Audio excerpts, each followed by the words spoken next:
Hello students, कैसे हैं आप सभी लोग। आई होप आप सभी बहुत बढ़िया होंगे। तो चलिए फिर आज का लेक्चर हम लोग स्टार्ट करते हैं। आज के इस लेक्चर में हम डिस्कस करने वाले हैं बीसीए थर्ड सेमेस्टर का पेपर है बिजनेस इकोनॉमिक्स का। ये आज के लेक्चर में हम डिटेल में इसका क्वेश्चन पेपर देखेंगे एंड इसका सॉल्यूशन आज के लेक्चर में हम डिटेल में डिस्कस करेंगे। 2023 का क्वेश्चन पेपर मैं ऑलरेडी डिस्कस कर चुकी हूं। आज हम 2022 का क्वेश्चन पेपर डिस्कस करने वाले हैं। ठीक है, और एक बात मैंने पिछले लेक्चर में भी कही थी, अगर 2024 का क्वेश्चन पेपर आपके पास हो तो मुझे टेलीग्राम पे सेंड करिएगा, मैं वो भी करा दूंगी। ठीक है, मुझे मिला नहीं 2024 का क्वेश्चन पेपर। तो चलिए फिर आज का लेक्चर फिर हम स्टार्ट करते हैं, देखते हैं क्वेश्चन पेपर। थोड़ा सा बड़ा कर लेती हूँ। ये जो क्वेश्चन पेपर है आप जानते हैं 75 मार्क्स का क्वेश्चन पेपर आता है। 3 सेक्शन होते हैं, section A B C. Section A 5 question होते हैं 3-3 नंबर के। सेक्शन बी कितने क्वेश्चन होते हैं, 3 क्वेश्चन होते हैं, 2 करने होते हैं, 7.5 नंबर के क्वेश्चन होते हैं। सेक्शन सी 5 क्वेश्चन होते हैं, 3 करने होते हैं, हर क्वेश्चन 15 नंबर का होता है। ठीक है, तो दिस इज द फॉर्मेट, ये फॉर्मेट है। चलिए फिर देखते हैं। सेक्शन ए 5 क्वेश्चन होते हैं, 1 2 3 और ये 4 5। फिर सेक्शन बी 3 क्वेश्चन होते हैं, 6 7 8, आपको 2 करने हैं। फिर सेक्शन सी ये है 5 क्वेश्चन। ठीक है, इसमें से 3 करने हैं, 15-15 नंबर के क्वेश्चन है। ठीक है, तो चलिए फिर स्टार्ट करते हैं सॉल्यूशन। बिजनेस इकोनॉमिक्स सब्जेक्ट है ये। और लेक्चर स्टार्ट करने से पहले एक बात और बताऊंगी कि ये जो बिजनेस इकोनॉमिक्स जो सब्जेक्ट है, ये पूरा सब्जेक्ट मैंने डिटेल में अपने चैनल पे पढ़ाया है। सेपरेट प्लेलिस्ट इसकी बनी हुई है, तो आप वो रेफर कर सकते हैं। लिंक में जो डिस्क्रिप्शन है उसमें में भी लिंक मैं दे दूंगी। ठीक है, और एक बात और है, उसमें और भी कुछ एक्स्ट्रा टॉपिक होंगे, बट आप अपना देख लीजिएगा, आपके सिलेबस में जो टॉपिक है वो आप वहां से पढ़िएगा। ठीक है, तो चलिए फिर स्टार्ट करते हैं सेक्शन ए के साथ। पहला question, explain law of supply. Law of supply क्या है ये एक्सप्लेन करना है, ये पहला क्वेश्चन आया है। बता दूं, law of demand and law of supply ये बहुत पूछा जाता है। ठीक है, तो लॉ ऑफ सप्लाई 2022 में पूछा गया था। तो लॉ ऑफ सप्लाई क्या कहता है कि अगर बाकी चीजें कांस्टेंट है, बाकी चीजें सेम है, तो producer are willing to supply more of a commodity when its price rises. Law of supply क्या कहता है कि अगर बाकी चीजें कांस्टेंट है, बाकी चीजें सेम है, तो जो प्रोड्यूसर है वो उन प्रोडक्ट की सप्लाई ज्यादा करता है, मार्केट में उन प्रोडक्ट की सप्लाई ज्यादा करता है जिसकी प्राइस ज्यादा हो। ठीक है, तो इसीलिए लॉ ऑफ सप्लाई क्या कहता है, लॉ ऑफ सप्लाई कहता है कि supply of product and price of product, supply and price both are directly proportional. तो ये देखिए लिखा है, तो इसीलिए there is a direct relationship between price and quantity supply. जो क्वांटिटी सप्लाई की जाती है और प्राइस, इनके बीच में डायरेक्ट रिलेशनशिप होता है। ठीक है, और सप्लाई लेस, प्रोड्यूसर जो है सप्लाई लेस कब करता है, व्हेन इट्स प्राइस फॉल, जब प्राइस फॉल करती है तो सप्लाई कम करता है। ठीक है, तो लॉ ऑफ सप्लाई यही कहता है कि there is a direct relationship between quantity supplied and price, इसके बीच में डायरेक्ट रिलेशनशिप है। इसी की जगह लॉ ऑफ डिमांड भी आ सकता था, तो law of demand, law of supply सब पढ़ाया है, वीडियो मेरा रेफर करिएगा। ठीक है, अगला क्वेश्चन 3 नंबर का क्या है कि give any two object of monopolist market. Monopolist का बेसिकली 2 ऑब्जेक्टिव बताना है। तो ये जो क्वेश्चन है मार्केट स्ट्रक्चर का है। 4 टाइप के मार्केट होते हैं, perfect competition market, monopoly market, monopolistic market and oligopoly market. ये मेन 4 टाइप के मार्केट होते हैं। इन पे भी क्वेश्चन हर साल पूछा जाता है, जरूर करके जाइएगा ये टॉपिक। तो इसमें पूछा गया है मोनोपोलिस्ट मार्केट जो है, इसके 2 ऑब्जेक्टिव, मोनोपोलिस्ट जो है उसके 2 ऑब्जेक्टिव। मोनोपोलिस्ट मार्केट नहीं, मोनोपोलिस्टिक मार्केट के जो कह लीजिए जो फर्म्स हैं उन्हें मोनोपोलिस्ट कहते हैं। तो मोनोपोलिस्ट के 2 ऑब्जेक्टिव आपको बताने हैं। ठीक है, तो पहला ऑब्जेक्टिव क्या है इनका, टू मैक्सिमाइज प्रॉफिट। मोनोपोलिस्ट का सबसे पहला ऑब्जेक्टिव होता है कि ज्यादा से ज्यादा प्रॉफिट कमाना। ठीक है, this is the first objective. दूसरा क्या है, to maintain control over the market. Market पे कंट्रोल मेंटेन करना, कैसे, बाय रिस्ट्रिक्टिंग आउटपुट, आउटपुट को कंट्रोल करके या प्राइस को इन्फ्लुएंस करके। ठीक है, मार्केट पे कंट्रोल अपना बनाना, ये मोनोपोलिस्ट का ऑब्जेक्टिव होता है। तो दीज आर द 2 ऑब्जेक्टिव। ठीक, अगला क्वेश्चन देखते हैं। Write some types of inflation. Inflation आपको बताने हैं कुछ टाइप के। ठीक है, तो बता दूं 2023 में भी सेम क्वेश्चन आया था, इन्फ्लेशन पूछा गया था और इन्फ्लेशन की थ्योरीज पूछी गई थी। तो थ्योरी से ही निकलता है कि कितने टाइप के इन्फ्लेशन होते हैं। तो यानी इन्फ्लेशन टॉपिक भी इंपॉर्टेंट है, हर साल इन्फ्लेशन से क्वेश्चन आता है, ठीक है, लॉन्ग में आए शॉर्ट में आए, बट क्वेश्चन आता है इन्फ्लेशन से, पिछले साल भी आया है। तो कुछ टाइप पहले तो आप इसमें लिखेंगे what is inflation. Inflation is the rise in price of goods, goods की जो प्राइस बढ़ रही है, वैल्यू ऑफ मनी जो घट रही है, दैट इज कॉल्ड इन्फ्लेशन, ठीक है। अब टाइप्स ऑफ इन्फ्लेशन की बात की गई है, तो ये 5 टाइप के इन्फ्लेशन हम बताएंगे। एक होता है डिमांड पुल इन्फ्लेशन। 2023 के क्वेश्चन पेपर जब मैंने डिस्कस किया है तो डिटेल में ये एक एक इन्फ्लेशन मैंने बताया है। एक होता है डिमांड पुल इन्फ्लेशन, एक होता है कॉस्ट पुश इन्फ्लेशन, एक होता है क्रिपिंग और माइल्ड इन्फ्लेशन, एक होता है गैलोपिंग इन्फ्लेशन, एक होता है हाइपर इन्फ्लेशन। तो ये डिफरेंट टाइप के इन्फ्लेशन है। 3 नंबर का क्वेश्चन है, तो बस एक एक लाइन इनके बारे में लिख दीजिए, ठीक है। और अगला टॉपिक, अगला मैं कहूं ये एज इट इज 2023 में भी पूछा गया है कि एफडीआई क्या होता है, और उसमें शायद पूछा था कि एफपीआई क्या होता है, दोनों पूछा था और डिफरेंस पूछा था। तो सेम क्वेश्चन 2023 में भी आया है, 2022 में भी। देखिए कि what is FDI, how does it differ from FPI. FDI क्या होता है, ये एफपीआई से कैसे डिफर करता है। तो एफडीआई होता है फॉरेन डायरेक्ट इन्वेस्टमेंट।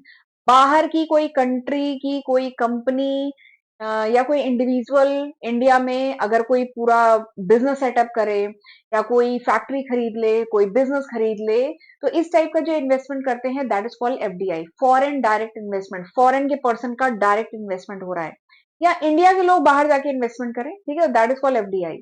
यहाँ पे क्या होता है, जो प्रोडक्टिव एसेट्स होते हैं वो खरीदे जाते हैं, फैक्ट्री खरीदी जाती है, बिजनेस खरीदे जाते हैं, तो दैट इज एफडीआई। जबकि एफपीआई फॉरेन पोर्टफोलियो इन्वेस्टमेंट में क्या होता है कि बाहर की किसी कंपनी के शेयर हमने खरीद लिए, ठीक है, या बाहर कोई फॉरेन जो इन्वेस्टर है उसने इंडिया की किसी कंपनी के शेयर खरीदे, बॉन्ड खरीदे, डिबेंचर खरीदे, तो उसको एफपीआई कहेंगे, पोर्टफोलियो इन्वेस्टमेंट उसने किया। तो दिस इज द, तो देखिए एफडीआई क्या है, investment made by a foreign investor in productive asset of another country. Foreign investor जो है प्रोडक्टिव एसेट, अगर प्रोडक्टिव एसेट में इन्वेस्टमेंट करता है किसी दूसरी कंट्री के, तो उसे कहते हैं एफडीआई। जैसे फैक्ट्री खरीदा, इंफ्रास्ट्रक्चर या बिजनेस ऑपरेशन सेटअप किया, ठीक है। इससे क्या होता है, पूरा कंट्रोल, पूरी ओनरशिप मिलती है। अगर हम बाहर किसी दूसरी कंट्री में अपना प्लांट सेटअप करें, फैक्ट्री सेटअप करें, बिजनेस सेटअप करें, तो पूरा कंट्रोल हमारा, पूरी ओनरशिप हमारी, ठीक है। तो ये होता है। जबकि एफपीआई में क्या होता है, फॉरेन पोर्टफोलियो इन्वेस्टमेंट, इसमें इन्वेस्टमेंट होता है फाइनेंशियल एसेट्स में, जैसे शेयर हुआ, बॉन्ड हुआ, और इसमें हमारी पूरी कंट्रोलिंग नहीं होती और उनके मैनेजमेंट पे भी कंट्रोलिंग नहीं होती, तो हमने उनमें शेयर खरीदे हैं, हमारी कुछ हिस्सेदारी है, ठीक है। अगला क्वेश्चन देखिए, एक्सप्लेन लॉ ऑफ सप्लाई। तो ये मेरे ख्याल से मिसप्रिंट ही है, 2022 में सेक्शन ए का पहला और 5वां क्वेश्चन सेम आया है, ठीक है, तो ये मिसप्रिंट होगा कि एक्सप्लेन लॉ ऑफ सप्लाई, पर जैसा आ गया है, आप लॉ ऑफ सप्लाई आपने पहले क्वेश्चन में लिखा है, यहाँ पे फिर से लिख दीजिएगा, ठीक है, लॉ ऑफ सप्लाई फिर से पूछा गया है। तो लॉ ऑफ सप्लाई आप जानते हैं कि अगर बाकी चीजें सेम है तो प्रोड्यूसर जो है उन प्रोडक्ट की सप्लाई ज्यादा करता है जिसकी प्राइस ज्यादा होती है, लेस क्वांटिटी करता है at lower price, positive relationship होता है प्राइस और सप्लाई के बीच में, तो ये लिख दीजिएगा। आ जाते हैं सेक्शन बी में। सेक्शन बी में 7.5 के क्वेश्चन है। पहला क्वेश्चन देखते हैं, how is the price of a commodity determine. बड़ा अच्छा क्वेश्चन है। किसी भी कॉमोडिटी की प्राइस कैसे डिटरमाइन होती है, बताइए कैसे डिटरमाइन होती है। तो बता दो, कोई भी कॉमोडिटी हो, कोई शेयर, डिबेंचर, डिबेंचर नहीं, कोई भी शेयर वगैरह हो, या आलू प्याज टमाटर हो, या कोई भी चीज हो, हर कॉमोडिटी की जो प्राइस होती है कैसे डिटरमाइन होती है, on the basis of demand and supply. Demand supply के बेसिस पे प्राइस डिसाइड होती है। सप्लाई लिमिटेड है, डिमांड बढ़ रही है, तो क्या होगा, प्राइस बढ़ेगी, ठीक है। एकदम, चाहे आलू प्याज टमाटर, आपने देखा होगा कभी कभार टमाटर की प्राइस बहुत ज्यादा बढ़ जाती है, तो बेसिकली सप्लाई पीछे से कम हो गई है, या सप्लाई कम हो गई, या डिमांड तो उतनी ही है, सभी को चाहिए, ठीक है, तो क्या होता है, प्राइस बढ़ जाती है। तो बस वही सिंपल फंडा है, प्राइस कैसे डिटरमाइन होती है, डिमांड एंड सप्लाई से, ठीक है। वीडियो रेफर करिएगा, डिटेल में पढ़ाया है, इसका ग्राफ बनता है, ये डिमांड सप्लाई जो है ना, इसका ऐसे करके ग्राफ बनता है, डिमांड एंड सप्लाई का ग्राफ बनता है, और जिस पॉइंट पे ये इंटरसेक्ट करता है ना, ये होती है प्राइस, ठीक है। तो डिमांड सप्लाई कैसे, प्राइस कैसे डिटरमाइन होती है, डिमांड एंड सप्लाई के बेसिस पे, किसी भी प्रोडक्ट की डिमांड कितनी है, किसी भी प्रोडक्ट की सप्लाई कितनी है, एंड इसका जब ग्राफ बनाते हैं तो जिस पॉइंट पे इंटरसेक्ट करता है वो होती है इक्विलिब्रियम प्राइस, यानी वही उसकी प्राइस होनी चाहिए। आपने नोटिस किया कुछ कंपनीज के शेयर इतने महंगे क्यों हैं? क्योंकि हर कोई खरीदना चाहता है ना। सप्लाई तो लिमिटेड है लेकिन डिमांड इतनी ज्यादा है जिसकी वजह से उस कंपनी के शेयर की प्राइस क्या है, बहुत हाई है। तो सेम वही लॉजिक है, वही चीज मैंने लिखी है, पढ़िएगा इसे। Price of a commodity is determined by the interaction of demand and supply in the market. किसी भी प्रोडक्ट की डिमांड क्या है, सप्लाई क्या है, उसके बेसिस पर डिसाइड होती है। When demand equal to supply, जब डिमांड सप्लाई बराबर हो जाए तो निकलता है इक्विलिब्रियम प्राइस। तो यानी जिस पॉइंट पे वो कट करे, ठीक। डिमांड बढ़ती है, सप्लाई अगर कांस्टेंट है, ठीक है, सप्लाई कांस्टेंट है और डिमांड बढ़ गई किसी प्रोडक्ट की, तो क्या होगा, प्राइस बढ़ेगी, ठीक है। और सप्लाई किसी की बढ़ गई, डिमांड उतनी है, ठीक है, डिमांड उतनी है। कभी कभार आप देखते हैं ना, प्याज बहुत सस्ते हो गए, टमाटर बहुत सस्ते हो गए, जब टमाटर पकने लगते हैं तो उस टाइम टमाटर बहुत सस्ते हो जाते हैं, क्यों? क्योंकि सप्लाई बहुत ज्यादा हो गई। टमाटर वैसे भी खराब हो जाएंगे तो मार्केट में आ जाते हैं, सप्लाई बहुत ज्यादा हो गई लेकिन डिमांड तो उतनी है। तो क्या हुआ, प्रोडक्ट प्रोडक्ट की प्राइस क्या हो जाती है, कम हो जाती है। उस समय टमाटर 10 रुपए 15 रुपए किलो मिलने लगता है। तो ये क्या है, सप्लाई बढ़ गई मतलब किसी भी क्वांटिटी की, और डिमांड क्या है, उतनी ही है, तो इससे क्या है, प्राइस कम हो जाती है, ठीक है। तो इस तरीके से डिसाइड होती है। अगला क्वेश्चन क्या है, आपको मेरिट्स एंड डीमेरिट्स बताने हैं मिक्स्ड इकोनॉमी के, ठीक है। इंडिया में मिक्स्ड इकोनॉमी है, तो मिक्स्ड इकोनॉमी के मेरिट्स एंड डीमेरिट्स 7 नंबर का क्वेश्चन है। तो सबसे पहले आप बताएंगे what is mixed economy, mixed economy होती क्या है। तो मिक्स्ड इकोनॉमी वो इकोनॉमिक सिस्टम है जहां पे क्या होता है, पब्लिक सेक्टर प्राइवेट सेक्टर दोनों को एग्जिस्ट करते हैं, दोनों मिलके एग्जिस्ट करते हैं, दोनों मिलके काम करते हैं, ठीक है। तो मिक्स्ड इकोनॉमी वो इकोनॉमिक सिस्टम है जहां पे प्राइवेट सेक्टर पब्लिक सेक्टर दोनों को एग्जिस्ट करते हैं एंड ऑपरेट टुगेदर, साथ में ऑपरेट करते हैं। इसका फायदा क्या है, इसका फायदा ये है कि देखिए पब्लिक सेक्टर के कुछ फायदे हैं, नुकसान है, प्राइवेट सेक्टर के कुछ फायदे हैं, नुकसान है, ठीक है। तो मिक्स इकोनॉमी है तो दोनों सेक्टर के फायदे मिलेंगे, ये सबसे बड़ा फायदा है।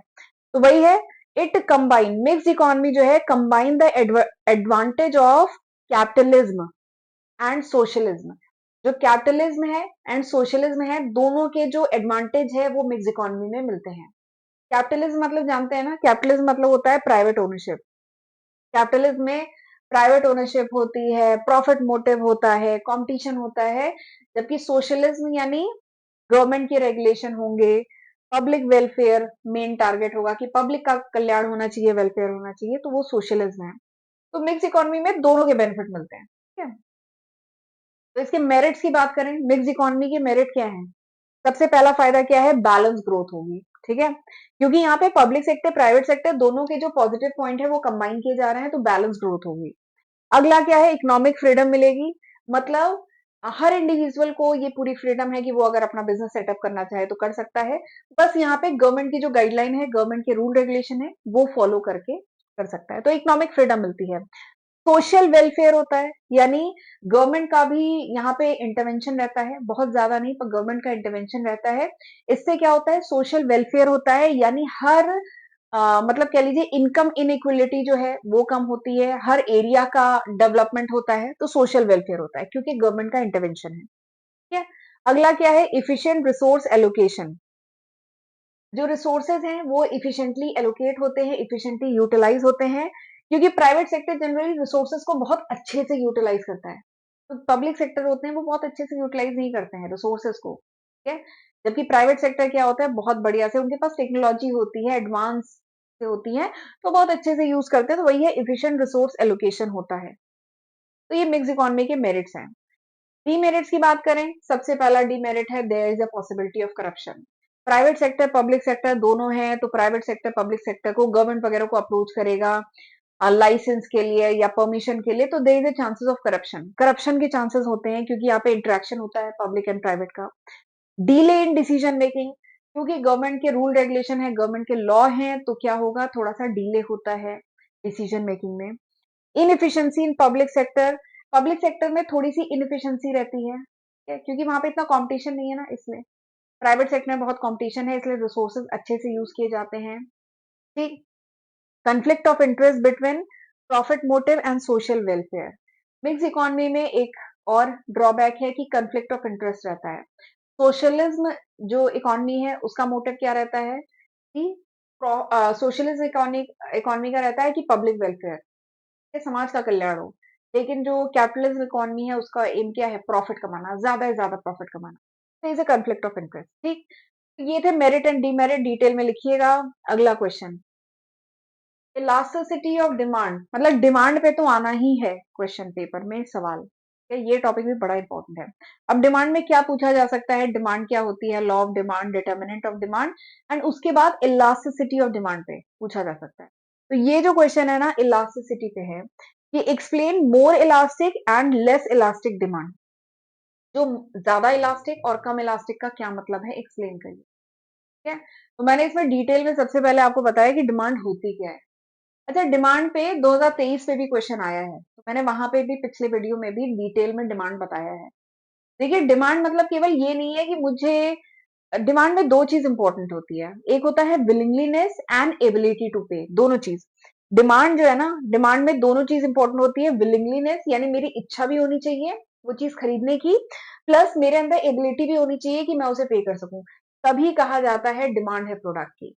अगर इन दोनों में से कुछ भी मिसिंग है तब वो डिमांड नहीं है। जैसे कोई बहुत बड़ी लग्जरी कार है, मेरी इच्छा है खरीदने की, विलिंगलीनेस है, लेकिन मेरे पास इतने पैसे नहीं है, तो इसको नहीं कहा जाएगा कि उस कार की बहुत डिमांड है, तब नहीं कहा जाएगा। अगर मेरी इच्छा भी है और मेरे अंदर एबिलिटी भी है कि वो इतने लाख की गाड़ी मैं खरीद सकूं, तब कहा जाता है कि उस गाड़ी की डिमांड है। ठीक है, इस इंडिविजुअल की डिमांड है उस गाड़ी की। ठीक है, तो डिमांड बेसिकली क्या होता है, it is the quantity of goods और services that consumer are willing and able to buy. ये जो कंज्यूमर है उसकी इच्छा है, विलिंग है एंड एबल टू बाय, खरीद भी सकता है। ठीक है, एट अ गिवन प्राइस, जो भी प्राइस कोटेड है उस पर खरीदने की इच्छा भी है और क्षमता भी है कि वो खरीद सकता है during a given period of time, इस पर्टिकुलर पीरियड में, तब हम कहते हैं it is the demand of the product, तब हम मानते हैं कि इस प्रोडक्ट की डिमांड है। क्या समझ में आया? तो डिमांड क्या होता है, क्वांटिटी ऑफ गुड्स या सर्विसेज जो consumer willing and able to buy है at a given price during a given period, तो हम कहते हैं इसकी डिमांड है। ठीक है, एंड डिमांड में विलिंगलीनेस एंड एबिलिटी दोनों होनी चाहिए, तभी कहते हैं डिमांड है। अगला क्या है, इलास्टिसिटी ऑफ डिमांड। इलास्टिसिटी मतलब होता है, इलास्टिसिटी का हिंदी में मतलब होता है लचीलापन। मतलब हमने प्राइस को वेरी कराया तो डिमांड पे कितना इंपैक्ट पड़ा, या प्राइस नहीं, कोई भी डिटर्मिनेंट्स ऑफ डिमांड, डिमांड को डिटरमाइन करने वाला कोई भी फैक्टर हमने वेरी कराया तो डिमांड में कितना वेरिएशन आया, इसी को कहा जाता है इलास्टिसिटी ऑफ डिमांड। जैसे हमने प्रोडक्ट की प्राइस में वेरी कराया तो डिमांड कितनी चेंज हो गई, इसको कहते हैं इलास्टिसिटी ऑफ डिमांड।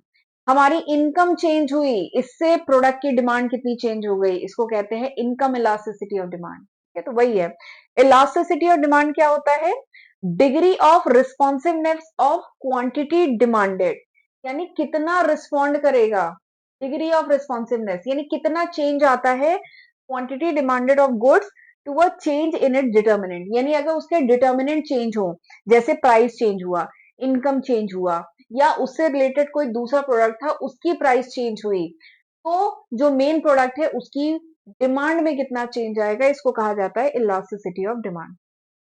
ठीक है, इलास्टिसिटी क्या शो करता है, demand change when price or income change, यानी अगर प्रोडक्ट की प्राइस चेंज हो गई तो डिमांड में कितना चेंज आ रहा है, इनकम चेंज हो गई तो डिमांड में कितना चेंज आ रहा है, तो इसी को कहा जाता है इलास्टिसिटी, लचीलापन, डिमांड में कितना चेंज आया। ठीक है, अब का फॉर्मूला होता है इलास्टिसिटी ऑफ डिमांड का, प्राइस इलास्टिसिटी ऑफ डिमांड का फॉर्मूला मैंने लिखा है यहाँ पे, ईपी, पी मतलब price, price elasticity of demand का फॉर्मूला क्या है, percentage change in quantity demanded divided by percentage change in price, यानी प्राइस में कितना चेंज आता है due to change in price में नहीं, डिमांड में, डिमांड में कितना चेंज आता है due to change in price, price में आपने चेंज किया तो कितना चेंज आता है। मोर इलास्टिक, अब आते हैं अपने मेन उस पे, मोर इलास्टिक एंड लेस इलास्टिक का क्या मतलब है। मोर इलास्टिक का मतलब है कि आपने थोड़ा सा चेंज किया, मोर इलास्टिक का मतलब है आपने थोड़ा सा चेंज किया प्राइस में, डिमांड में बहुत ज्यादा चेंज है। ठीक है, तो इसको कहते हैं मोर इलास्टिक है। जैसे जो लग्जरी गुड्स होते हैं उनकी प्राइस घटा दीजिए, थोड़ा सा कम कर दीजिए, सब लोग वो प्रोडक्ट खरीदना शुरू कर देंगे। ये तो लग्जरी गुड जो होते हैं ना ये बहुत इलास्टिक होते हैं, आप थोड़ा सा प्राइस कम कर दीजिए, ब्रांडेड प्रोडक्ट की थोड़ी सी प्राइस कम कर दीजिए, हर कोई पहुंच जाएगा खरीदने के लिए, तो डिमांड में बहुत ज्यादा वेरिएशन आता है। जो नॉन एसेंशियल गुड्स हैं उनकी थोड़ी सी प्राइस कम कर दीजिए, सब खरीदने लगेंगे। ठीक है, तो बहुत इम्पैक्ट पड़ता है। जबकि जो लेस इलास्टिक डिमांड क्या होता है कि आप प्राइस थोड़ा ऊपर नीचे भी कर दीजिए, उनकी डिमांड पे कोई असर नहीं पड़ेगा। नमक 2 रुपए महंगा भी हो जाए, तो भी नमक की ज़रूरत तो है ही। बेसिक जो हमारी चीज़ें हैं, ठीक है? आटा ऊपर-नीचे कर लीजिए, इतना फ़र्क नहीं पड़ेगा, ठीक है? चाय की पत्ती 2 रुपए ऊपर-नीचे हो जाए, तो भी हर महीने आनी ही है। चीनी 2 रुपए ऊपर-नीचे प्राइस कर दीजिए, तो भी हर महीने खरीदी जाएगी। दवाएँ, अगर कोई ज़रूरी दवा है, तो उसकी भी प्राइस 5 रुपए ऊपर-नीचे कर लीजिए, अगर हर महीने वो दवा आनी है, तो आएगी ही, ठीक है? जो एसेंशियल गुड्स होते हैं, नीडी गुड्स होते हैं, जिनकी ज़रूरत होती है, ठीक है? तो वो आते ही हैं, वो लेस इलास्टिक होते हैं, तो वो लेस इलास्टिक होते हैं और लग्ज़री गुड्स मोर इलास्टिक होते हैं, तो यही चीज़ उसमें लिखनी है। अगला क्वेश्चन देखते हैं। Describe the effort made by government to check inflation. Government कौन-कौन से एफर्ट कर रही है इन्फ्लेशन को कंट्रोल करने के लिए? पिछले साल भी 2023 का जो क्वेश्चन पेपर मैंने डिस्कस किया है, उसमें भी इन्फ्लेशन पे क्वेश्चन आया है। तो गवर्नमेंट इन्फ्लेशन क्या होता है ये आप लिखेंगे। इन्फ्लेशन क्या है? राइज इन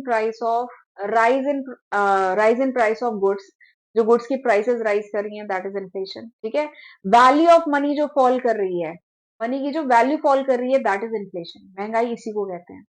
पहले 100 रुपए में कितना सामान आ जाता था, आज 100 रुपए में क्या आता है। तो जो वैल्यू ऑफ मनी फॉल कर रही है, दैट इज इन्फ्लेशन। गवर्नमेंट बहुत सारे एफर्ट कर रही है इन्फ्लेशन को कंट्रोल करने के लिए। जैसे मॉनिटरी मेजर्स बहुत सारे कर रही है, जैसे गवर्नमेंट जो है बैंक रेट बढ़ा रही है। सीआरआर, कैश रिजर्व रेशियो इसको कहते हैं। वीडियो रेफर करिएगा इन्फ्लेशन वाला, डिटेल में सब पढ़ाया है। सीआरआर गवर्नमेंट बढ़ाती है, ठीक है। बैंक्स के सीआरआर होते हैं, ठीक है। सीआरआर गवर्नमेंट बढ़ाती है। ओपन मार्केट ऑपरेशन गवर्नमेंट करती है, जिससे इकोनॉमी में मनी सप्लाई कम हो जाए। मनी सप्लाई कम हो जाएगी तो इन्फ्लेशन कम होगा, ठीक है। और गवर्नमेंट क्या करती है, कुछ फिस्कल मेजर्स भी करती है, जैसे गवर्नमेंट अपने खर्चे कम करती है, टैक्स बढ़ा देती है ताकि लोग टैक्स दें, तो लोगों के पास पैसा कम होगा, या तो खर्चा कम करेंगे तो डिमांड कम होगी, तो यानी प्राइस कम बढ़ेगी। बोरिंग फ्रॉम पब्लिक, गवर्नमेंट जो है पब्लिक से बोरो करती है ताकि पब्लिक का पैसा गवर्नमेंट के पास पहुंचे, मनी सप्लाई इकोनॉमी में कम हो। प्राइस कंट्रोल मेजर, गवर्नमेंट जो है कुछ एसेंशियल गुड्स हैं, उनकी मैक्सिमम प्राइस फिक्स कर देती है, जिससे प्राइस राइज ना करे, ठीक है। ब्लैक मार्केटिंग या होर्डिंग, जो सेलर ब्लैक मार्केटिंग कर रहे हैं या होर्डिंग कर रहे हैं, कुछ लोग कर रहे हैं, तो उसको गवर्नमेंट प्रिवेंट करती है, इससे भी इन्फ्लेशन कम होता है, ठीक है। सप्लाई साइड मेजर, यानी जो एसेंशियल गुड्स हैं उनकी सप्लाई प्रॉपर बनी रहे, ठीक है, ताकि उनकी प्राइस बढ़े ना, तो इससे भी ये भी गवर्नमेंट करती है ताकि इन्फ्लेशन कम हो, ठीक है। जो स्केर्स गुड है, उनको, जिन गुड्स की कमी है, उनको बाहर से इंपोर्ट करके लोगों को प्रोवाइड करती है ताकि इसकी प्राइस ना बढ़े। बहुत सारे एडमिनिस्ट्रेटिव मेजर भी गवर्नमेंट करती है कि स्मूथ डिस्ट्रीब्यूशन ऑफ गुड हो, ठीक है। मार्केट पे स्ट्रिक्ट सुपरविजन गवर्नमेंट रखती है ताकि अननेसेसरी का प्राइस राइज ना हो, ठीक है। तो ये बहुत सारे तरीके हैं जिससे गवर्नमेंट इन्फ्लेशन को कंट्रोल रखती है, ठीक है। अगला क्या है, what is globalisation and what are the major step involve in the globalisation. Globalisation क्या होता है, इसके मेजर स्टेप बताने हैं, ठीक है। तो 1991 में आया था एलपीजी। एलपीजी क्या है, लिबरलाइजेशन, ग्लोबलाइजेशन, प्राइवेटाइजेशन। तो उसी में से जी, ग्लोबलाइजेशन के बारे में बात हो रही है। तो ग्लोबलाइजेशन मतलब क्या है कि ग्लोबल लेवल पे इंडिया, या कह लीजिए जो इंडिया का ट्रेड है, अब वो ग्लोबल लेवल पे होगा, मतलब अक्रॉस बॉर्डर होगा। पहले क्या था, डोमेस्टिक मार्केट में ही ट्रेड हो रहा था, व्यापार केवल भारत तक ही लिमिटेड था। लेकिन ग्लोबलाइजेशन के बाद क्या हुआ, बाहर की कंट्री के साथ ट्रेड बढ़ना, दैट इज कॉल्ड ग्लोबलाइजेशन, ठीक है।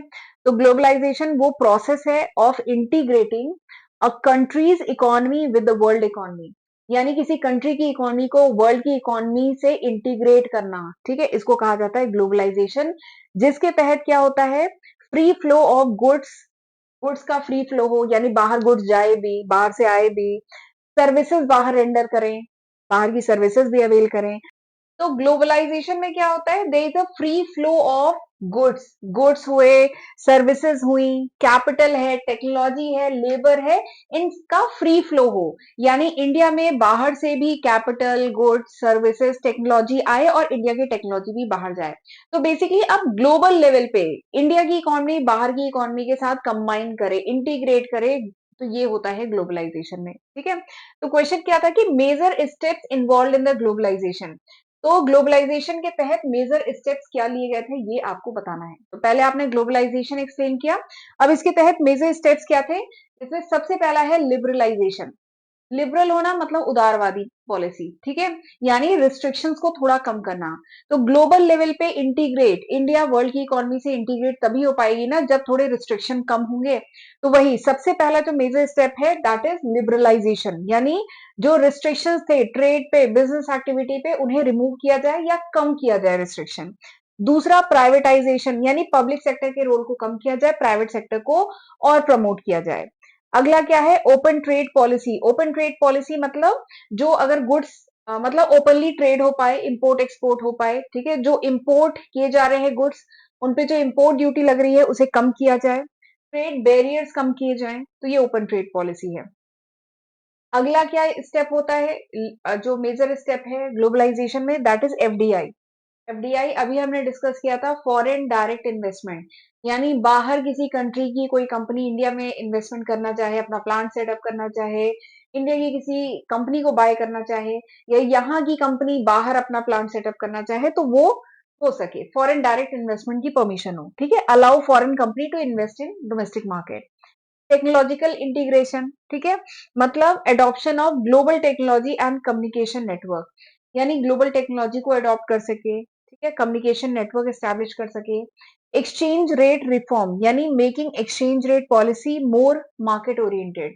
जो एक्सचेंज रेट है, एक्सचेंज रेट समझ रहे हैं ना, करेंसी का जो एक्सचेंज रेट है वो क्या हो, वो मार्केट ओरिएंटेड हो।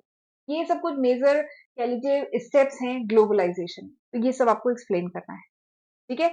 आते हैं क्वेश्चन नंबर 11 पे। Question number 11 again market structure पे क्वेश्चन है। बताया था ना 4 टाइप के मार्केट हैं, तो ये क्वेश्चन आया है ओलिगोपोली से। ओलिगोपोली क्या होता है ये बताना है, इसके 3 फीचर्स बताने हैं, ठीक है। तो ओलिगोपोली क्या है? This is one of the market structure जिसमें क्या होता है, कम नंबर ऑफ सेलर होते हैं पर बड़े सेलर्स होते हैं, ठीक है, बड़े प्लेयर होते हैं यहाँ पे, कम नंबर ऑफ फर्म होंगी, ठीक है, उस इंडस्ट्री में कम नंबर ऑफ फर्म होंगी बट बड़ी होंगी। तो वही ओलिगोपोली वो मार्केट स्ट्रक्चर है जहां पे small number of large firm, जो फर्म है वो बहुत बड़ी बड़ी है, लार्ज फर्म है लेकिन कम है, स्मॉल नंबर है, और वो डोमिनेट करती हैं मार्केट को and control the supply of good, supply of product. वो मार्केट को, जो कम कंपनीज हैं वो मार्केट को कंट्रोल करती हैं एंड सप्लाई ऑफ प्रोडक्ट को कंट्रोल करती हैं। This is the feature of oligopoly market, ठीक। इसका एग्जांपल क्या है? इसका एग्जांपल हो सकता है स्टील इंडस्ट्री। स्टील कंपनीज बहुत कम है, ठीक है, मेजर प्लेयर हैं बहुत कम है, ठीक है। अगला एयरलाइन कह सकते हैं, एयरलाइन में भी एयरलाइंस बहुत कम है और वो मेजर बड़ी बड़ी कंपनीज है। कार मैन्युफैक्चरिंग, ठीक है, तो ये सब कुछ एग्जांपल है, सीमेंट इंडस्ट्री, तो ये सब ओलिगोपोली मार्केट के तहत आती हैं। अब इनके फीचर्स की बात करें तो सबसे पहला फीचर है यहाँ पे फ्यू सेलर्स होते हैं, कुछ ही सेलर होंगे, कुछ ही कंपनीज होंगी बट बड़ी कंपनीज होती हैं, ठीक है, वही small number of firm operate करती हैं, इनका मार्केट शेयर बहुत बड़ा होता है। अगला क्या है? इंटरडिपेंडेंस, यानी कुछ कंपनीज हैं, ठीक है, एक पर्टिकुलर इंडस्ट्री में कुछ कंपनीज हैं, तो ये इंटरडिपेंडेंट होती हैं, मतलब एक दूसरे पर डिपेंड करती हैं। अगर एक कंपनी ने अपनी प्राइस को चेंज किया, ठीक है, तो दूसरी कंपनी उसको देख करके अपनी प्राइस बढ़ाएगी या घटाएगी, ठीक है, किसी का आउटपुट बढ़ा घटा तो दूसरी कंपनी भी उसके अकॉर्डिंग अपने आप को चेंज करेगी। तो यहाँ पे ये एक दूसरे पर डिपेंड करती है, एक दूसरे को बहुत फॉलो करती हैं। इसीलिए ओलिगोपोली मार्केट जो है ना, इसका जो कर्व बनता है, जो डिमांड कर्व बनता है, वो किंग डिमांड कर्व बनता है, ठीक है, वो भी बहुत पूछा जाता है। तो इंटर डिटेल में मैंने इस पे वीडियो बनाया है तो आप रेफर करिएगा। तो इंटरडिपेंडेंस होती है मतलब हर फर्म एक दूसरे को क्लोजली मॉनिटर करती है, उसके एक्शंस को, एंड प्राइसिंग का डिसीजन, आउटपुट का डिसीजन एक दूसरे को देख के लेती है, ठीक। अब और तीसरा फीचर क्या है? Barrier to entry. यहाँ पे क्या है कि इतना हेवी इन्वेस्टमेंट लगता है, अगर एयरलाइन की भी बात करें तो एयरलाइन जो है इतना हेवी इन्वेस्टमेंट है, सीमेंट इंडस्ट्री इतना हेवी इन्वेस्टमेंट है, ऑटोमोबाइल इतना हेवी इन्वेस्टमेंट है कि छोटी मोटी कंपनी उस एरिया में जाती नहीं है। तो यहाँ पे बैरियर है to entry, high entry cost है, ठीक है, हाई एंट्री कॉस्ट की वजह से it restrict the new firm from entering the industry. Industry में एंटर करने से न्यू फर्म जो है, न्यू फर्म जनरली नहीं इंटर करती है, ठीक है। अगला क्वेश्चन, सेकंड लास्ट क्वेश्चन है कि what are the various methods of measuring national income. National income को मेजर करने के डिफरेंट मेथड बताइए। तो सबसे पहले आप एक्सप्लेन करेंगे 15 नंबर का क्वेश्चन है। नेशनल इनकम मैंने डिटेल में पढ़ाया है, जीडीपी, जीएनपी, एनएनपी सब पढ़ा है, ये वीडियो बना हुआ है, रेफर करिएगा। तो नेशनल इनकम सबसे पहले क्या होती है वो बताएंगे, एंड इसके 3 मेथड होते हैं वो डिटेल में बताएंगे। तो नेशनल इनकम होती क्या है? Total monetary value of all final goods and services produced. किसी भी इकोनॉमी में, किसी भी कंट्री में जो टोटल गुड्स या सर्विसेज प्रोड्यूस हो रहे हैं, इनकी जो मॉनेटरी वैल्यू है, एक पर्टिकुलर ड्यूरेशन, किसी फाइनेंशियल ईयर में जितने भी गुड्स या सर्विसेज प्रोड्यूस हो रहे हैं, उनकी जो मॉनेटरी वैल्यू है, इसी को कहा जाता है वहां की नेशनल इनकम। ठीक है, तो नेशनल इनकम क्या है? Total monetary value of all final goods and services produce by country during a financial year. एक पर्टिकुलर फाइनेंशियल ईयर में जितने गुड्स प्रोड्यूस हुए, जितनी सर्विस प्रोड्यूस हुई, उसकी जो मॉनेटरी वैल्यू है वो कहते हैं उस कंट्री की क्या है? National income. ठीक है, it also represent the total income earn by the resident of a country. इसको इस तरीके से भी कह सकते हैं कि इस कंट्री के जो रेसिडेंट हैं, जो लोग हैं, जो सिटीजन हैं, उन्होंने इस फाइनेंशियल ईयर में इतना कमाया, तो देयर इकोनॉमिक एक्टिविटी, उन्होंने इकोनॉमिक एक्टिविटी से इतना कमाया, तो उसी को कहा जाता है नेशनल इनकम।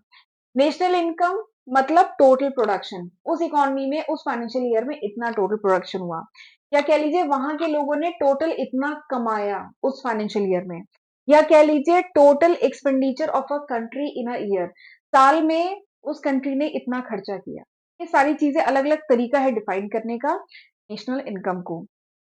3 मेथड होते हैं नेशनल इनकम को मेजर करने के। पहला है प्रोडक्शन मेथड, दूसरा है इनकम मेथड, तीसरा है एक्सपेंडिचर मेथड। प्रोडक्शन मेथड क्या कहता है कि नेशनल इनकम कैसे कैलकुलेट कर सकते हैं? कि जो भी गुड्स या सर्विसेज प्रोड्यूस हुई है उसके बेसिस पे नेशनल इनकम कैलकुलेट कर सकते हैं। देखिए लिखा है, measure the value of all final goods and services produce, तो उसके बेसिस पे। इनकम मेथड क्या कहता है कि by adding all the factor income, जितनी भी इनकम हुई उस फाइनेंशियल ईयर में, उस कंट्री में जितनी भी इनकम हुई, चाहे वो वेजेस के फॉर्म में, रेंट के फॉर्म में, इंटरेस्ट के फॉर्म में, प्रॉफिट के फॉर्म में, जितनी इनकम हुई सबको जोड़ो तो क्या आएगा? National income. तीसरा मेथड क्या कहता है? एक्सपेंडिचर मेथड, कि जितने खर्चे हुए, जितने एक्सपेंडिचर हुए, ठीक है, फाइनल गुड्स या सर्विसेज को बनाने में, उन सबको जोड़ो तो वो आ जाएगा नेशनल इनकम। जैसे कंजप्शन कितना हुआ, इन्वेस्टमेंट कितना हुआ, गवर्नमेंट ने कितना खर्चा किया, नेट एक्सपोर्ट कितना हुआ, तो उसको कहेंगे नेशनल इनकम। तो ये 3 मेथड होते हैं नेशनल इनकम को कैलकुलेट करने के। आगे बढ़ते हैं। What do you mean by price policy? Price policy क्या होती है? Discuss the general and considered, discuss the general and other consideration involved in formulating the price policy।